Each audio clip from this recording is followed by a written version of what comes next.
All right. Hey, ladies and gentlemen, welcome to another episode of the Beyond Seven Figures podcast. With me today are two members of my squad. It's my colleagues, Walker Renfrow, Joe Beecroft. Gentlemen, welcome to the show. Thank you for having us, Charlie. No Thank you. worries. No, I think today's topic, it's one of the most overlooked topics.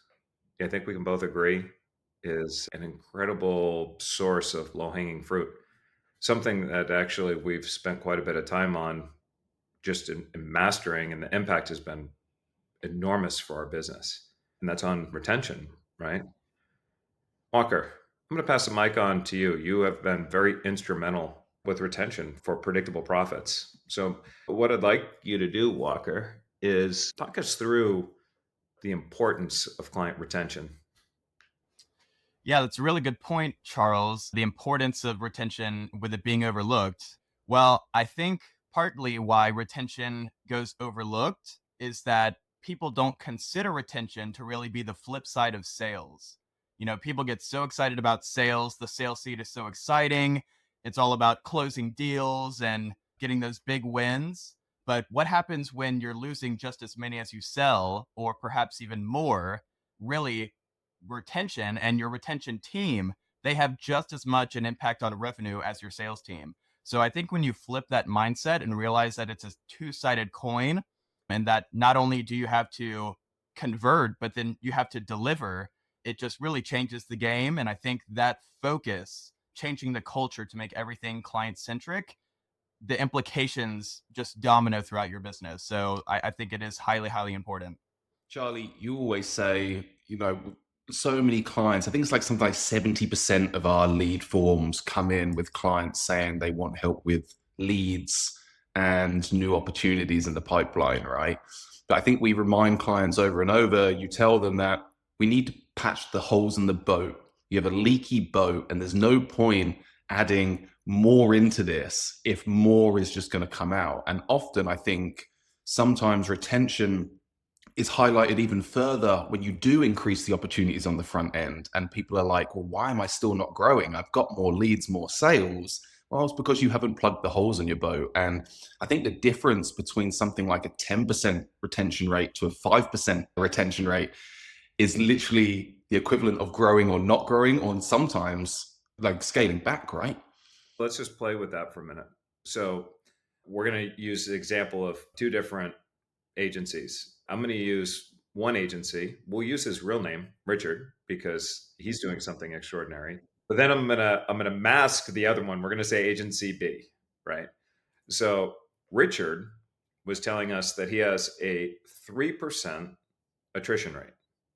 Now, for most people, the goal on attrition is to be 5% or less, right? So that's 5% over the course of a year or less. That means 5% per month, or annualized, it's about 60%. So that's considered good. That's industry average. You don't want to lose any more than 5%. Richard is 3%, but that's across the entire year. In total, 3%. So he didn't lose 60%, 5%, or 36%. He lost 3% over the course of the entire year. And that's in 2024 rather. 2024. He's in the PR industry, where most people were saying, oh, PR is nice to have. It's not a must have. So their excuse was they got to cut PR. It's just the nature of the beast. It's the nature of industry. Everybody's experiencing it or whatnot. Apparently, Richard didn't get the memo. Versus there's another agency, we'll say company B.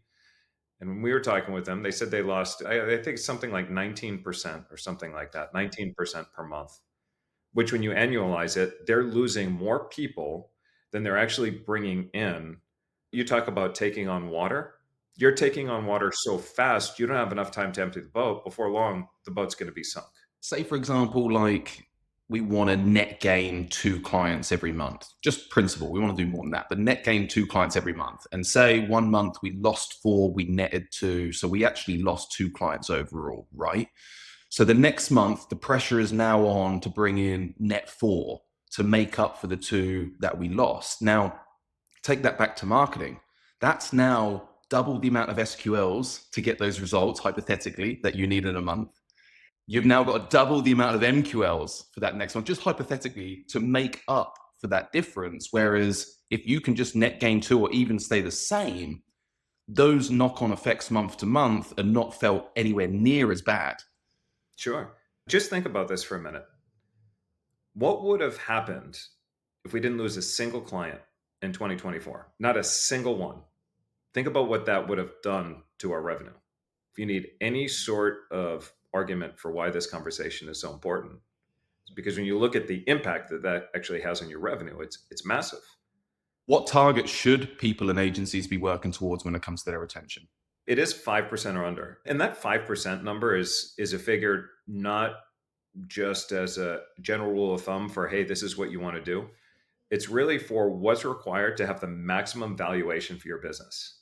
Because even if you're not thinking of selling your business right now, you always want to build it so that it has the highest valuation possible for a number of different reasons. Whether you're looking to, maybe you want to raise capital at some point, or let's face it, if you build it to sell at some point, you're going to want to get out. It's just smart business, right? But so 5% is that general rule of thumb, or if you want to flip it around the other way, it's a 95% retention rate. It just makes life a little bit easier if you think about it like a staircase. If you're less than 5% in churn, that means you're already starting this year with a solid base of revenue. And if you did nothing else but bring in the same amount of clients that you brought in last year, you're still going to continue to have that tremendous growth. If you're project-based only, which means you're turning 100% of your clients if you're project-based only, or your attrition is real high, you start the year and you're saying, I got to replace 100% of all my clients. And then let's say you wanted to achieve 30% growth. It's like, well, I'm going to replace 100% of all my clients. Then I've got to go ahead and add 30% more on top of that. It's a real heavy lift. And so, when we're talking to agency owners that feel exhausted, overwhelmed, and just burnt out. In fact, if anything, they feel like they're either on the hamster wheel or they're that TikTok dog chasing its tail over and over and over again. It's because they're just constantly trying to keep up because they're taking on so much water. But retention, you guys really could run a masterclass on retention, because it wasn't anything that we did by accident. Retention wasn't just a matter of saying we need to deliver a greater product or greater service. Actually, when you think about it, that was a very small part of what you guys did. A very, very small part was just focused on deliver a better product or better service. So let's actually talk about what that meant. Like, what were some of the first things that you did in looking at what we were currently doing to make it that much better? Walker, I'm going to put you on the spot with this one, and mainly on, you give us a lot of credit there, Charlie, and then whereas we'll always take credit. Retention, we did the best job at bringing the tools and the necessary things needed to manage and put a highlight on attrition and retention first. And then based upon those operationalized tools, we were able to put a plan in place on how we change things. And so, like we always say, you don't know what you don't measure. And attrition and retention and churn are one of those funny things that there's multiple formulas that are out there that you can get different versions. And Walker, I know we had this debate this week when it came up in our board of directors on how you should calculate attrition, churn, or retention. I wonder if you could speak to that equation a little bit, Walker, and the different versions, and then mainly how you and me went about operationalizing to get even insight on this in the beginning. Sure. So yeah, Joe pointed out there are a couple ways. The essence of it is really that you're going to have a total number of clients, and you're going to have how many clients you lost. And then of course that gets you a percentage. Now, some people like to do whatever the average number of clients was during that period. And when we talk about period, we're saying monthly. Some people do the starting amount of clients for that month and then calculate how many they lost and get that percentage. But either way, you have a total amount of clients for that period, which is monthly, how many clients you lost, and that gives you your percentage, which Charles has mentioned, 5% monthly. That's really the benchmark you'll want to look at. We always like to say that done is better than perfect. And you'll find that Charles says if something's worth doing at all, it's worth doing poorly at first. Joe, I think, has a little twist on that if something is worth doing at all, it's worth doing in a spreadsheet first. And there are all sorts of fancy programs you can use. And I can already smell some of you out there that, you want to find just the right platform. If you can do it at all, you can do it in a spreadsheet first. And I found, it sounds really boring, but I really think it's true that you can solve most anything with spreadsheets and flowcharts. You might think, what is the root of retention and attrition? I happen to think it's actually a data problem. And I think that it's a matter of getting organized within your business systems and having, again, as boring as it sounds, a proper client database to know everything you need to know about your client to serve them well. Because again, it sounds boring, but what that translates to is the human connection. You may have a data point that it's a question we actually like to ask. It's the $20 indulgence. If you had $20 and could spit it on anything, what would it be? Let's say somebody answers coffee. That's a data point in your database. So what? Well, actually, that small little piece of data translates into actionable steps that you can take when those red flags go off. And so, really, at the end of the day, like Joe mentioned, it's an operation, it's a system. And the root of that is getting organized within your business. I don't want to overlook the math part because that's really important for people who are sitting there and saying, like, what is my churn? Let's kind of use something as an example, right? Let's say you have 100 clients. I'm just using this for easy math. You have 100 active clients. And I'm going to define active in a minute because that's a really important distinction. You have 100 active clients and you end the month with 100 active clients, but you lost 5. So 5 into 100, that's 5% churn. We do everything on spreadsheets. So I just have to put it in a cell and everything's calculated. But you get the idea of what we're looking at here, right? So, but active, this is where a lot of people get stuck. Is they said, well, this person just put something on pause, but they're going to start back up again in a couple months. Well, that's a churned client. They're no longer active. They're no longer paying you. That is then a churned client. So you have to report that as churned. And they say, well, this person paid all up front then, and they paid all year all up front. Well, that person then is an active client for all year if they paid all year. But the moment their payment term ends, that means they are effectively a churned client. So if somebody's credit card declines and you didn't collect it in that month, they are a churned client until you're able to bring the credit card back up. So you have to make sure that you measure these active clients. That's the most important thing so that you get a fair number. We prefer to do just internally because, and again, we find it correlates to maybe the size of the company and how many clients you have. But we right now prefer to do the methodology of beginning of the month count and then total loss, because for us, that reflects more like a direct product attrition more than it does like an overall company attrition. And that's really where we're wanting to measure. We have 4 core products here at Predictable Profits, and we measure individual churn for each one of those to see how the program is doing and how the product is doing. If you're a very, very large company, like hundreds of clients, then you are probably better off measuring the average overall, because product is maybe not going to give you the same insight as like your overall health. So depending on the size of the company, a couple of different recommendations. Personally, right now, we like the beginning of the month count, total lost clients that count, which gives us a direct product churn for that service. And you talked about the product and the product being really good. Now, churn obviously has a direct impact on, if you don't have a good product, you don't have a good experience or whatnot, like that obviously is going to be huge. But it does go way beyond that. So let's talk about that for a second, because a lot of people, and this is what we hear quite often, where they go, well, we're the best in the business. We're world-class, best in the business, blah, blah. And that's fine. And they're still experiencing churn. And so let's kind of talk about why you can still have a world-class product, a world-class service, and still experience churn. Why does that happen? Walker, can you touch on the whole concept of churn and attrition being a lagging metric? Sure thing. Yeah, I think, we talk about this in sales a lot as well, that you could say revenue is a lagging metric because, by the time it's reported, by the time the accountants give you the sheet that this was your P&L for the month, well, that month already happened. So there's not really much you can do as far as actions to really influence that.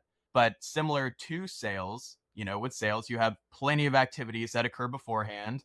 You have your closing calls, you have your discovery calls, you have all the prospecting. It's the same thing with retention, that, reporting how many clients you lost at the end of the month. It's a similar lagging metric. There's plenty of activities that go into it. So for instance, you may not have closing and discovery calls with your clients, but you do have different touch points.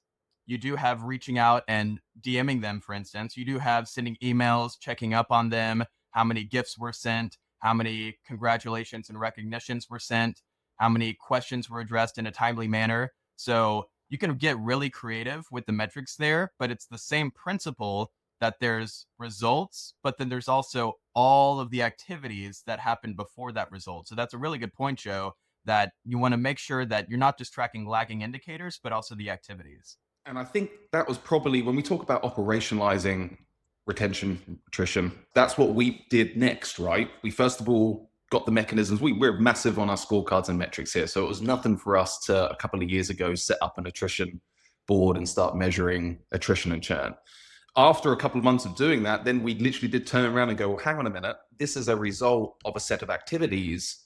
What's the behaviors and set of activities that leads up to this that equals the churn, right? And Charlie, I think it's probably important to say that when we talk about attrition and churn, we can talk about all the things you can do with your product and with your service to reduce it. But mainly what we're kind of focused on and talking about today is how we unfolded operationalizing it from an ops perspective into our product. And so the massive thing we said was, okay, we have this number. What leads up to this number? And we started to use, again, done was better than perfect. It's much better now, but we started to adopt a traffic light system. And the first traffic light system that we adopted was simply red, yellow, green, and obviously red were the people that were closest to churning, right? And that was the next biggest evolution, I think, in our operational data side, was the fact that we broke that down by traffic lights, but we quickly found, Walker, didn't we, that wasn't deep enough. Yeah, I think what we noticed is, like Joe said, done is better than perfect. So at first, it might just be a gut check. It may be subjective.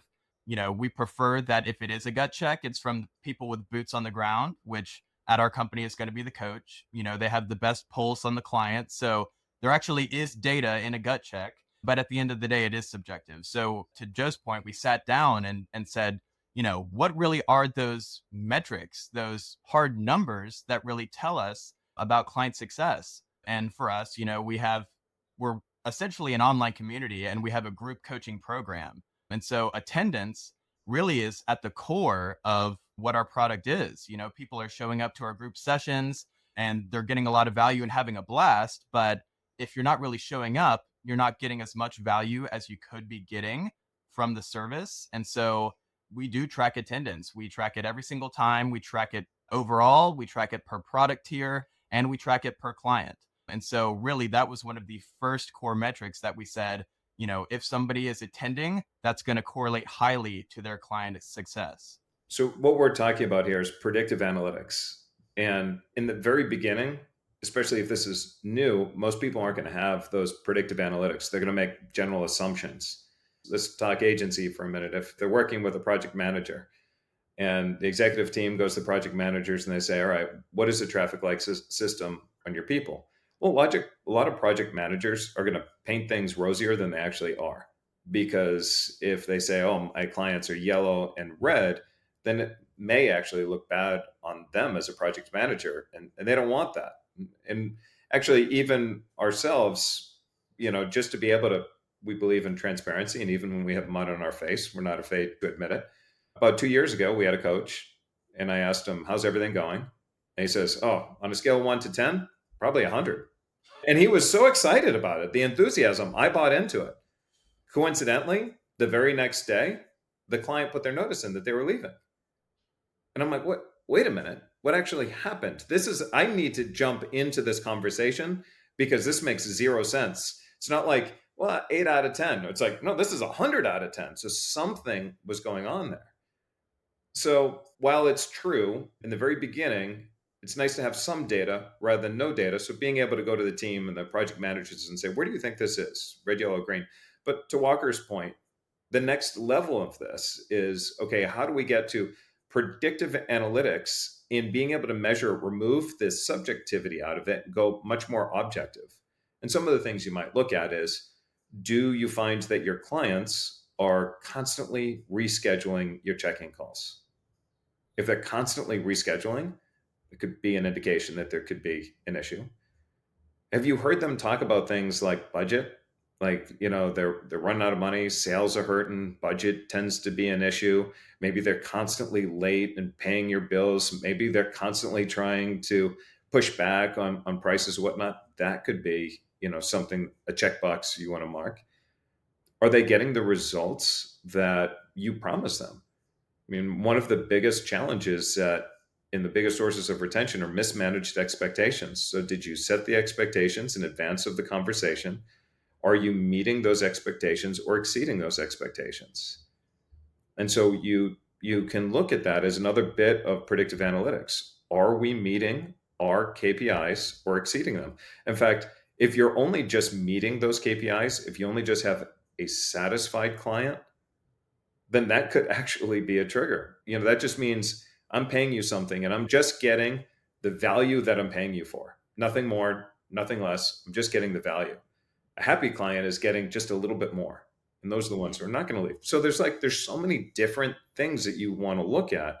And as you begin to track them, you'll be able to see a trend between what's actually working and what's not working. When we started tracking the attendance, we actually didn't have a percentage goal in mind, because naturally you're like, well, that's got to be like 80-90% they need to be there in order to be in the program, right?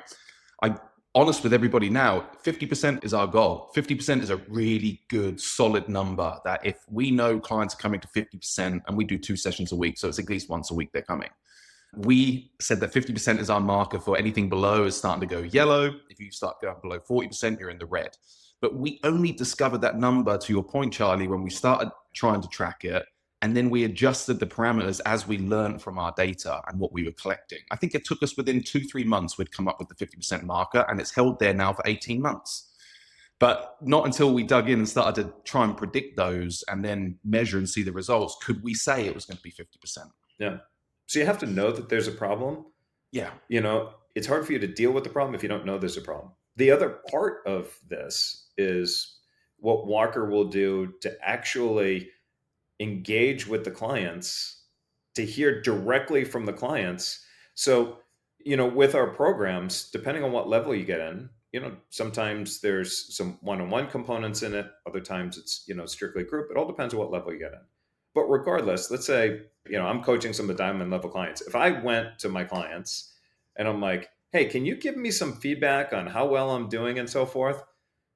The challenge is I've got great relationships with my clients. They don't want to offend me. They don't want to make me angry. Like, we end up becoming very close friends. They don't like conflict. So Walker will jump in once a quarter, kick me out of the session, and have an open, honest conversation. So Walker, why don't you sort of I want you to not only let us know what you do, but I'd like you to sort of frame that also. If you were sitting in the role of another business, like, how could another business actually go through the same process that you go through so they could get insight on what their project managers are doing and so forth? And try not to air out all of Charlie's dirty laundry. Yeah, your secrets are There's safe. a long list there, right? Yeah, that's a really good question. And actually, some of you may heard the last podcast we did about the power of using the CEO scorecard to affect attrition. It was funny. One of our clients actually listened to that recently and reached out to me and said, I heard about this, quarterly deep dive you're doing with your clients and the huge impact that had on, attrition, but also refining your product, learning what the heart of your clients and how to really serve them well. And they wanted to know what is actually the process. And again, this is one of those things similar to, client database that just sounds so boring, but the power of it is just so great. It's really, you want to think comprehensively about what are all of the offerings within your product or service. So of course, you go to anybody's pricing page on their website, they have their various tiers, they have all the features. You actually want to design your survey to get an answer to every single one of those features. And that's how we designed our survey. It's actually, I'm filling out the survey on their behalf while I'm doing this interview because I want it to be as organic as possible. I'm just recording the results, but I'm letting them share organically. And so each question is just two simple parts. One is a scale from 0 to 10. And I always design it so that 5 is the neutral answer, 10 is the best it could possibly be, and 0 is I utterly despise it. Because I want to capture the full spectrum of emotions on this element of the product, because your clients are probably going to have answers on the full spectrum. So, one, I get a number, which that's just so we can get a pulse. We're always getting metrics. But two, it's just a chance to elaborate. There may be so many things that you can't really capture in a number, but what's great about living in the age of AI today is that we can actually do something with that qualitative data now. We have an entire spreadsheet filled with paragraphs of client feedback. Of course, yes, there's the one metric, which you can easily take an average and say, oh, this element of our product gets this score. But having the qualitative data, you can feed that into your AI of choice and actually get a customer avatar of what are the core problems that our clients are facing. And then Charles likes to say AI is our favorite brainstorming partner. Think about, okay, well, based on these problems, what are the things that I could be overlooking? What are the challenges or possibly even creative solutions that I can come up with to address these things? And so truly, if you did nothing in all of 2025, but just deliver on your client's pain points, you would see the MRR increase, because at the end of the day, the clients are your lifeblood. So that's just one small thing we do that has huge impact, is those quarterly feedback sessions. But it's quarterly feedback sessions. But what do we do every Thursday evening? Yeah, we're reviewing it all the time. We have a standing weekly community management meeting. We're going over our client dashboard. We're going over individual client tabs. We're going over the client temperatures of red, yellow, green. Of course, we start giving updates about the reds, then yellows, and so forth. We're looking at all the metrics corresponding to the clients, what they're planning to work on that week, different pain points, feedback. And like we mentioned before, again, some of you listening may think, oh, I'm bogged down by all this data. What this turns into is actionable steps. And if you have a team that you can rely on, that you can lean on to not only report these metrics, but turn these metrics into actionable steps, that's where the magic really lies. So, Walker, is this a static? So, you're collecting data. Is our product or service static, or is our service constantly sort of more agile in moving based on customer feedback and data? Yeah, I think to your point, this really is a culture change. And there's two things that you really want to change in your culture to embrace this. One is being client centric, that everything you do is checked against the heartbeat of your client. Are you paying attention to this feedback? And is what you're doing addressing that? Two, to your point, Charles, is continuous improvement. Our product and services, it's not changing to the degree that clients experience whiplash all the time, but it is evolving so that they know, oh wow, I remember this client feedback session, and now I'm hearing about an announcement that they're actually addressing the exact things I said. And as a client, what that says is these people actually care, these people actually listen, and this wasn't just a dull, mundane 10 minutes every 3 months to get my feedback. They're actually looking at this and I can see the improvements.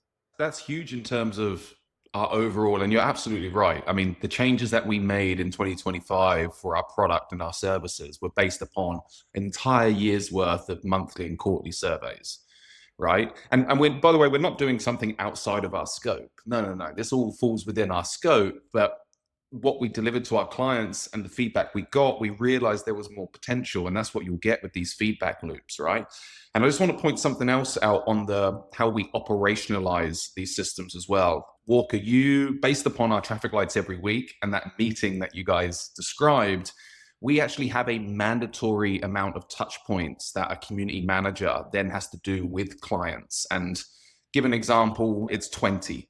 Now, out of the 20 touch points that are resulted from the new calculations of the temperatures, 5 of those touch points have to be with green clients. And that kind of sounds a little bit against the grain, right? Well, don't you want to just focus only on yellows and reds? But no, the 5 green are important to also touch base with and also have action with, because they're your best. And they're the ones who are becoming your super consumer and ultimately going to be the biggest source of referral and word of mouth for you. Now, then you take the remaining 15, and of that remaining 15, something like 5 have to be yellow metrics that we're trying to turn green for a client. And then the rest of them are the reds that we really need to focus on. But I want to say, to operationalize it, you can absolutely bring it back to our community managers, have a metric on a dashboard. That number is the amount of clients they have to outreach every single week. And that is driven by the traffic light system, which is then driven by our overall attrition and retention numbers. So it always comes back down into action. And I can tell you from a coach perspective, I have my Monday board set up with all our clients. And if I don't hear from them, if they don't show up at a board session, if they're not actively engaging on Slack or send me a message any other place within a 7-day window, then I have an automation set up in Monday so that their name changes a color, and I have to turn around and make sure that I proactively reach out to them. But Charlie, you said culture earlier, like this is a culture. Yeah. And I think it truly is, because I can hear people listening to this now, and the first thing they're going to say is, yeah, but that's all right up to a certain size, but then I'm going to get too big and this is going to be impossible to manage. Oh, no way. Which is, I agree with you 100%. I'm so glad that you said that, right? Because it actually doesn't matter the size of your company. What matters is what Walker mentioned earlier. Like, we are obsessive over our clients. One of the board meetings, this actually came up as a huge shock when it was actually Frank volunteered this information. And he said, "Do you want to know why I stay with you guys? You want to know why I continue working with you? You want to know what it is?" And I'm thinking to myself, oh, he's going to tell us how great the strategies are and all this other stuff, which are really good. But he actually said something that blew my mind. Is he said, "You care more about my success than sometimes I feel like I do." Do you remember that? I believe you were right there, Joe, when he said that. And then all of a sudden, all the other board members are like, "I second that. I agree with that. I agree with that." And I'm like, that was first of all, it was an incredibly, touching moment for me. But I'm like, wow, like, what really was it about that? And it was all the proactive touch points that is happening all the time to make sure they get the results. And look, if you're an agency, right? Let's use PR agency as an example. If somebody is hiring you for PR, the wrong way to think about it is, well, they're hiring me because they want to get placements. So it's just about getting placements. Like, no, that's the wrong way to think about it. Just because you think you're getting placements, if you think that's enough that you're going to keep them, like, that's the wrong way to think about it. The question you should be asking yourself is, why do they want the placements? And that's going to be different for everybody. Some people are going to want placements as a tool for sales enablement. Other people are going to want placements for thought leadership. Some might be placements for, any regulatory type of, positioning they need, whatever it might be. So then you're going to ask yourself, let's just use PR for the purpose of sales. Are they using the placements that you've given them correctly and accurately in order to create the impact that they need to have in their business? And that's the question you should be asking yourself. And that's a conversation you should be having with your clients. And because that's going to help you figure out what placements they actually need to deliver the actual results and make sure that they're using it in a way that's going to maximize it. So you become really just obsessed over what are the results that are most important to the client, and then making sure that they're using what it is that you have in order to get the best results. So let's look at PPC, for example. I just had this conversation earlier today with a client, and he says, "I'm spending all this money with my agency, and we're just not getting enough leads." And it's like, okay, let's take a look at what's actually happening. And what's happening is this agency is driving tons of traffic over to a landing page that's not converting. Well, why hasn't the agency actually brought it to the client's attention that there was an issue with the landing page? Landing page wasn't even mobile optimized. But instead, all they're doing is they're spending money, and they're spending money. Well, this client is getting ready to leave his agency. And quite frankly, I wouldn't actually blame him, because the agency isn't even focused on the results. The agency is thinking, all I need to do is deliver leads, and that's fine. But he should be asking, what are they trying to do with these leads? Like, what are the results? See, the formula is results plus relationships equals retention.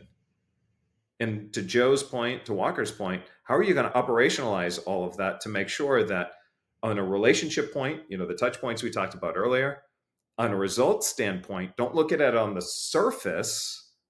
On the surface, oh, they're paying me for placements, they're paying me for leads, they're paying me for a brand, they're paying me for whatever. Find out like what is really important to them. What is the results that they're ultimately after as a result of hiring me? That's the results that you have to provide for them. Charles, I know we may be pushing the clock, but you mind if I touch on onboarding just a bit? Oh yeah, no, please. I think that would be brilliant.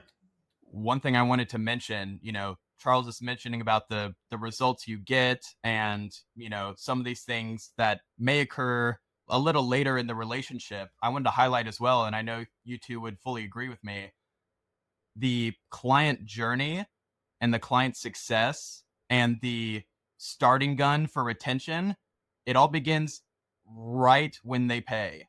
And I know we've had experiences working with other vendors, whether marketing agencies or otherwise, where maybe the sales process was amazing. They were blowing our minds saying you'll get this and that and this and that. And we thought, oh man, this is going to be the solution. I can't wait to work with this vendor. Well, even if the core product is great, the onboarding experience can sometimes be a make or break for your entire experience with that company. And so it really does start from the beginning, because when somebody buys with you, they're asking themselves one question and there's only two answers. They're saying, I just paid all this money. Either I made an incredible investment with a company that could deliver incredible results for me, perhaps even be life changing, or I just threw away my money to a hoax. And your onboarding process is going to answer that question for them one way or the other. So designing a onboarding process that is really buttoned up from the beginning is just so crucial. One thing that we make sure to do right away is that as soon as somebody pays, they're able to schedule with me just a simple 15-minute concierge call that requires no preparation at all. And the reason for that is we want to get somebody in front of their eyes to have human to human interaction, walk them through the onboarding, and reassure them that they're not lost, they're not by themselves, they didn't make a foolish decision. In fact, they are at the start of what has been an incredible decision, and to walk them along that path. I'm just curious, y'all's thoughts on that, and, maybe some onboarding insights or experiences that you've had that made it or broke it. With the onboarding, that's where you kind of get into what I'm calling the other side of this, which is the individual strategies you can use to improve your retention and reduce your attrition rate, right? And I think onboarding, to your point, is probably one of the most overlooked areas of attrition. And people think, well, it's at the beginning. Why do I have to worry about it? That's nothing to do with attrition. But it 100% sets the tone for that initial nagging feeling of, am I wasting my money? Am I in the right place? And we always say that within the first couple of hours of them purchasing, we want them to understand that they're in the right place with the right company and that they've found their tribe. And if we can do that in 15 minutes, the journey is set up in a very different way compared to if there was radio silence and that client had to then figure something else out themselves, right? They feel looked after immediately. And that truly is where retention starts, is with the onboarding. But again, that's one of the many strategies that I think you can use and look at to overall improve your goal, right? Another massive one we've added during our onboarding, like I think we mentioned last podcast, is our client journey roadmaps. We like to paint a roadmap for clients that visually and mentally takes them beyond the initial purchase, right? We're MRR, so we're monthly recurring costs and monthly recurring revenue. And we want them in their heads to think 6 months, 8 months down the line. And like attrition is not even a thought when they've got a roadmap to 8 months and then beyond, right? So again, one of these incredible techniques you can bring in to use to improve your attrition rates. You said something, Joe, and I want to make sure it's not overlooked. I'd like you to repeat it for our listeners. If you have a pen and paper handy, I want you to write this down. You talked about the three things, and the reason why I want you to write this down is because I actually want you to go back and think about it. And within the first 48 hours, I want you to be honest with yourself. Would your clients answer yes to these three questions? So, Joe, you talked about the three questions that we want our clients to know within matter of hours after signing up. Could you repeat those? I'll try to.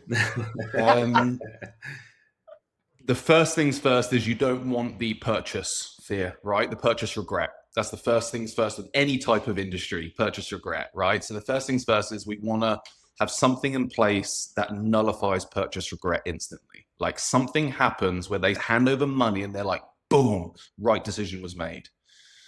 The second thing is, and again, they all kind of similar to each other in a lot of ways, but we want them to feel like we are the right choice and the right company. So again, it's that initial moment to know that the money is good, but then there's also the things you can do to say, these people are the right company. They're the right experts that I was looking for. And if you can also make sure that you're seen as the expert, so you don't regret the purchase, these people are the experts. And then the final one there for us personally, because we're a community based online, it's are they with the right tribe? Are they with their right people? Do they feel like on a personal level, they're in the right place? And so it's fear of the price, the right company and the experts, and then have I found my tribe?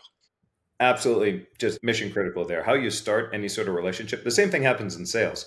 How you start a sales call has a direct influence on, how the call is going to end. Charlie, do you want me to maybe take us home with the 5 things we would suggest to do first if a company is looking to tackle their attrition rate? I think that's a smart idea, especially because I lost track of time and I could talk to you guys for hours about this. We're doing good. We're doing good. But I just think, and then you guys tell me if you disagree with this, but throughout this conversation, if I was going to put it into a 5-step plan, this is what I would do. I would start by just building some sort of data tracking sheet that just tracks your attrition monthly, right? Get that number on the board first. You could even start doing it weekly if you wanted to get something going really quick and feel fulfilled, but ultimately you're going to want to start looking at that number monthly, right? So track your attrition, track your churn. The second thing I would say is once you've got that going, is develop a traffic light system of some kind. Now, we mentioned earlier that we started with a simple red, yellow, green. Our traffic lights now go across 3 core areas of our product: attendance, community, and coaching. And there's various definitions for those. So our traffic light system has got quite deep now, and the 3 lights together have an equation to say whether you're overall red, yellow, or green. But begin with a traffic light system, even if it's just gut first. Start with a traffic light system so you can start to predict the attrition and what happens. The third one I've put here is establish regular feedback loops. And I think, as we spoke about, there's multiple techniques and different strategies we could use to improve. But I would seriously say that those feedback loops are one of the core components that then give you more insight to the data that you're already collecting with your traffic lights and your attrition number. The last 2 I've got there is collect and analyze data, which is obviously crucial. Don't stop just because you're not seeing the results you want or it's ugly. You have to keep going. And then finally, it has to equal an action plan. Metrics are not good unless they don't become actionable. We don't like vanity metrics. That's not what we do them for. No, nothing to do with attrition is a vanity metric, but they have to equal an action plan. And so 5 things: calculate, traffic lights, regular feedback loops, collect and analyze data, and create an action plan. Yep. And as we mentioned earlier, we're so dead set on this. We meet every Thursday to review all the data and, see are we ourselves, meeting our own expectations, or what adjustments, if anything, need to be made. So awesome. We'll finish up with my favorite question. This is the Beyond 7 Figures podcast. So what is your best tip as it comes to retention for helping our clients get beyond 7 figures? I'll start by saying I'm going to probably just steal and piggyback on the strategy Walker mentioned. For me, onboarding is probably the most crucial part if you want to look at strategies to fix attrition. And it's crazy, right? Because it's at the beginning, but you set the tone. And not only do you set the tone, if you set a high tone or a high bar in onboarding, the pressure is to keep it, right? So for me, I would say really, as well as the 5 points I've just said to begin, if you want to start somewhere after that, I would say go and look at your onboarding. Love it. And Walker? I'm actually going to say something that we haven't touched on, just because I want to make sure it gets in here. And clients have told us how much it means to them. Since we've already talked so much about the data and operational side, I'll mention, some of the gushy side: surprise and delight. Oh, yeah. Sounds very simple. And actually, I think you can implement this in your business in a way that's standardized for you as a company, but that feels random for the client in a way that they feel super special. No company has done this to me before, and I'm just thrilled to work with them. And just a simple system of gifts. When people become a client of ours, they get a gift immediately, and people rave about it all the time. We maybe a good benchmark is for a gift, maybe $10 for how many months they've been with you. If they've been with you a year, you can buy them something $120. But people will rave even just over something simple like a t-shirt, all the way down to crates of wine, whatever it is. That surprise and delight, again, that's standardized for you along a client roadmap, feels random to them and means the absolute world. So again, we've already talked about all the metric side, a little bit of the gushy side, but hey, it all matters at the end of the day. It does. And to add to what you guys say, I think I'll finish up with mine. Just a reminder of the formula itself for retention. Retention is it's a function. It's relationships plus results equal retention. And relationships have a lot to do with your communication, your touch points, and how frequent that is, as well as the quality of the communication. It's about building a relationship, right? Not transactional. So not all automated, right? You want to have genuine, authentic communication. And then the other one is on the purpose of results. And we touched upon this a little bit, but I do want to bring it up. Results isn't just, hey, I got them this many placements. Results is not only is it managing expectations, but what are they really looking for? What is a question you should be asking beyond just that superficial one? What is the impact that they're hoping to achieve with the results that you bring with them? And that's going to really help all in all with retention. All right. So that wraps up today's episode of the Beyond Seven Figures podcast. For more tips, strategies, and information for growing your business faster, more predictably, and less dependent on you, check us out over at predictableprofits.com. Again, that's predictableprofits.com. This is Charles Gaudette with my friends, my colleagues, my squad, Joe Beecroft, Walker Renfrow. We'll see you in another episode.